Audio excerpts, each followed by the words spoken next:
मेरी आदत नहीं है, मैं बयानात में यूँ नहीं कहता ऊंचा कहें सुभान अल्लाह, मैंने कभी नहीं कहा। ठीक है, ये हमारे नात खान हजरात का तर्ज है, इसलिए ना मैंने आपसे नारा लगवाया ना सुभान अल्लाह, लेकिन सवाल का जवाब मैं लेता हूँ ताकि मेरे को पता लगे मैं बंदियां तकरीर करेंदा पिया, गोभियां दे फुल्लां च ना पिया करेंदा। एक बंदे को तकरीर का शौक है, वो आके जी तकरीर सीखनी, लोगों को डर लगता है, वो आके 20 गोभी दे फूल गिन अगू रख बै तो तकरीर शुरू कर दे। वो सिखदा रिया रोज़ गोभी दे फूल अगू पयान।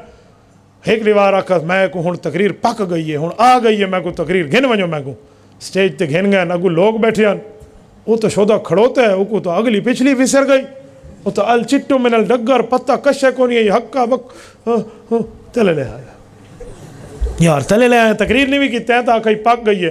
हूँ आखे गोभी गोभी आँदी है, बंदे बंदे आते हैं, गोभी तो नहीं हलदी है तो सिर हलेंदे, ये औखी गाल है।